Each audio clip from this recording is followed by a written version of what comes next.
Said this week, he spoke to the president of Puerto Rico and the president of the Virgin Islands.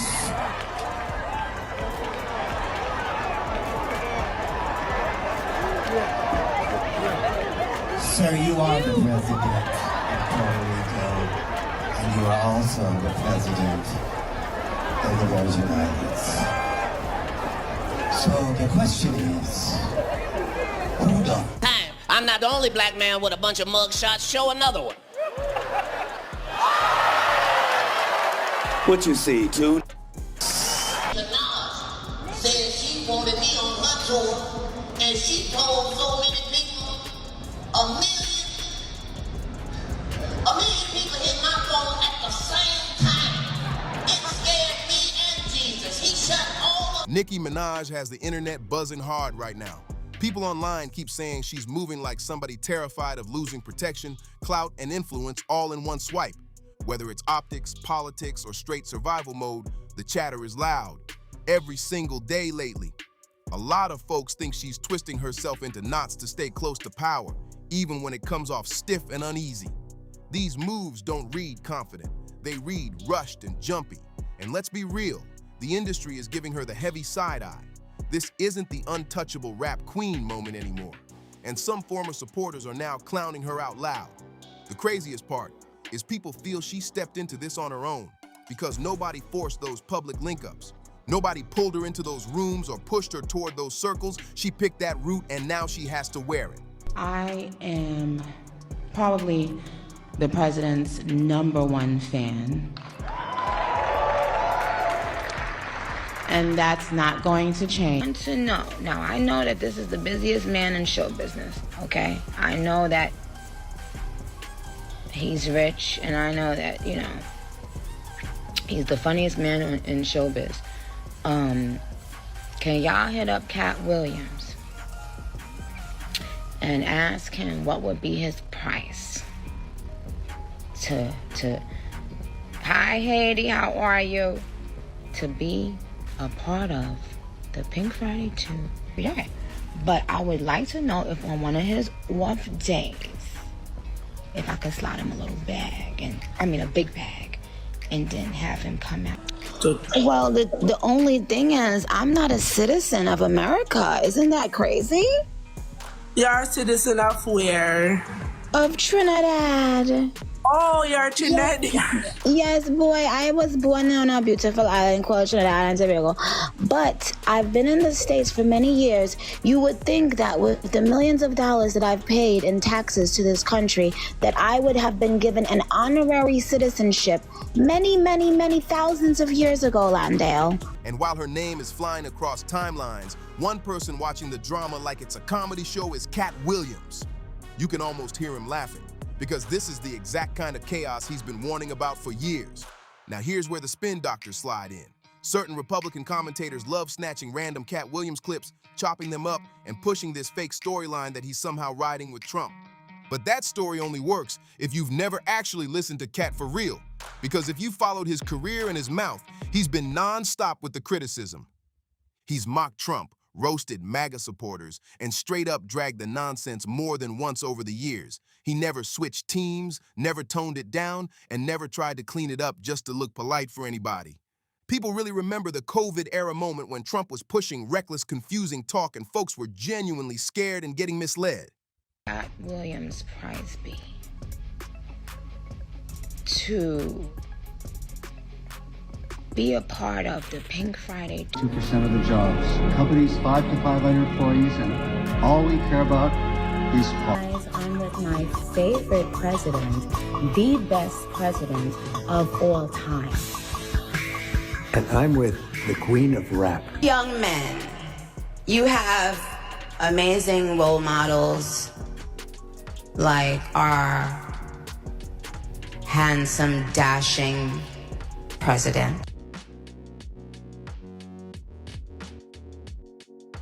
In the free world, and that line stuck like glue. And he didn't stop there either.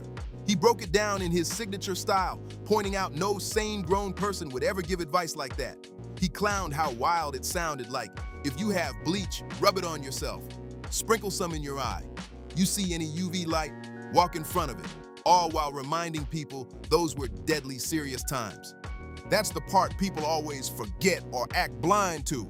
Katt wasn't cracking jokes just to hear himself talk. He was calling out how dangerous ignorance gets when it's sitting in power, and he stayed locked in on that message ever since.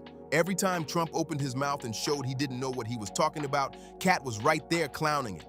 Every time incompetence popped out on a world stage, Katt used comedy to underline how scary it really was, because the stakes were real. This wasn't some one-time rant either. It's been a pattern, so let's not pretend this is new behavior from Katt Williams. He's been on Trump's neck for years, especially when it comes to legal drama, messy ethics, and basic accountability. Katt has never tiptoed around Trump's history. He's openly mocked the pattern, the scandals, and the non-stop chaos that follows him everywhere like a shadow. Now, swinging it back to Nicki, people still remember that awkward moment when she tried to pull Katt Williams into her tour plans. That whole situation was embarrassing. Looking back, the invite didn't feel like respect or real creative chemistry. It felt calculated and desperate. Katt shut that down fast. The second he clocked the chaos around Nicki's fan base and the non-stop online attacks tied to her name, he backed up all the way and kept it moving. Katt doesn't move with people who bring unnecessary smoke, and he definitely doesn't sign up for drama like it's a hobby. He didn't create that mess, and he wasn't about to get blamed for it either. Looking back now, a lot of folks feel like Nicki didn't want Katt for the culture at all. They think she wanted him for leverage, ticket sales, headlines, and extra buzz. And Katt read the room instantly and said, nah, because he refused to be used as somebody's rollout piece or damage control shield. Once that door slammed shut, Nicki clearly had to switch gears fast. The momentum wasn't hitting the same, public perception was sliding, and the industry wasn't moving forward like it used to. So instead of recalibrating quietly, she made a loud pivot that everybody noticed. And that pivot is what people now call the MAGA turn. It felt overnight. Her image flipped from outspoken critic to awkward supporter, and the whiplash was impossible to ignore. One minute she was publicly dragging Trump, calling out his immigration policies and saying they were harmful, and the next minute she was twisting herself into knots, trying to impress that same crowd. That's when people really started yelling self-sabotage, because this didn't look like conviction. It looked like survival mode gone left. Nicki went from one of the most dominant women in rap history to a cautionary tale about how fast public goodwill can vanish, and people online did not hold back at all. People started labeling her moves exactly how they looked to them: reckless, embarrassing, and out of touch. Not just because of politics, but because the switch felt forced and unearned. And what makes it worse, the MAGA crowd doesn't even rock with her like that. There's no real loyalty, no real protection, no real love. Right now she's getting tolerated at best, clowned at worst, and dragged out as a talking point when it's convenient. The irony is loud, because after all that effort to impress that side, the same people she's chasing wouldn't hesitate to toss her aside the second it helps them. That's the cold truth people keep repeating. And here's where folks get really stuck. Nicki has said publicly that she is not a U.S. citizen, and she's talked about being born in Trinidad and Tobago and coming to the United States as a child. She also addressed it again in 2024, so people treat that as her own words, not random rumor. So seeing her line up with rhetoric that has a history of being harsh toward immigrants leaves people confused, disappointed, and straight up stunned. The math just isn't mathing for a lot of people, period. So when anyone tries to flip Katt into some pro-Trump mascot, it doesn't land at all. His track record is loud. He's mocked Trump for ignorance, arrogance, and clown behavior again and again. That young man she spoke to publicly wasn't just some random viewer scrolling by.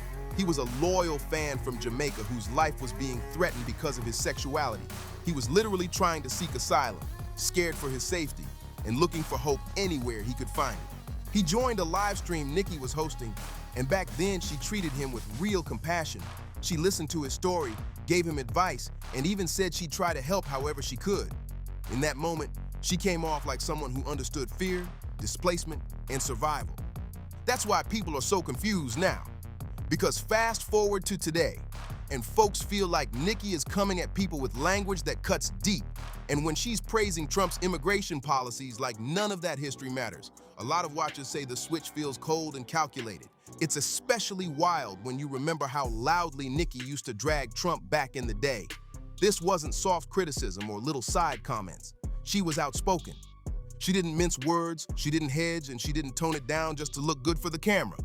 And Nicki has also talked publicly in the past about her own immigration status, which is why the contrast hits even harder for people. Back in 2018, she posted a message calling out the Trump administration over the family separation policy, and her words came off personal, emotional, and impossible to misunderstand. She wrote, "I came to this country as an illegal immigrant at 5 years old. I can't imagine the horror of being in a strange place and having my parents stripped away from me at the age of 5. That wasn't some polished PR line. That was lived experience." She kept going, "This is so scary to me. Please stop. Can you try to imagine the terror and panic these kids feel right now? You could feel the fear in every word. It wasn't vague, it wasn't scripted, it was personal." She was speaking from a place of real pain, and people felt that instantly. And she didn't hide it in her music either. She put it right in the lyrics, rapping, "I'm an illegal immigrant. Donald Trump want me to go home." That line wasn't random. It was bold, raw, and straight from the heart. Back then, it sounded like someone standing 10 toes down in her truth. It connected because it felt honest and unfiltered, not calculated for headlines. Then in 2020, Nicki threw clear shade at black celebrities lining up with MAGA. She wasn't subtle about it either. She made it known she had zero interest in jumping on the Trump train and called out the sudden political switch-ups happening around her. And yes, that was a direct quote. No twisting, no stretching, no funny business. She said what she said. That's why the shift in January 2026 hit so hard, because now we're watching the same Nicki smiling next to Trump, praising him loud and proud, even calling him her favorite president ever. The contrast is wild. On Wednesday, January 28th, Nicki showed up at the U.S. Treasury Department's Trump Account Summit in Washington, D.C., standing tall and confident. And on that stage, she proudly called herself Trump's biggest fan without blinking. It didn't stop there. She later posted a video with Trump on X, calling him the best president of all time, like the past decade just vanished overnight. The switch-up feels dramatic, sudden, and impossible to ignore. The comment section exploded into chaos almost instantly. Nobody was holding back. The reactions were sharp, loud, and straight to the point. One user posted old headlines about Nicki's husband and brother and captioned it, "Birds of a feather flock together." That one line set everything off. It framed the whole conversation in a way that had people side-eyeing hard. Then another commenter jumped in with, "Did you get the pardons yet?" And just like that, a whole new wave of drama rolled in. The tone shifted fast. Someone else pushed it even further by posting an image of Uncle Tom's Cabin and asking Nicki if she was planning a remake.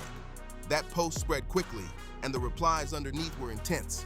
But things really spiraled when people started pointing out that Nicki isn't yet a U.S. citizen. That detail became the center of the storm. Instead of brushing it off or keeping it low-key, she fired back publicly, and that's when eyebrows really shot up. Nicki responded with, "Residency, residency. The cope is coping, finalizing that citizenship paperwork as we speak, as per my wonderful, gracious, charming president. Thanks to the petition, I wouldn't have done it without you. Oh, citizen Nicki, you are the moment. Gold Trump card free of charge." That response flipped the whole mood. To a lot of watchers, it sounded like she was saying her new political ties were helping move her immigration process forward. Whether she meant it that way or not, that's how it landed online. The backlash was immediate.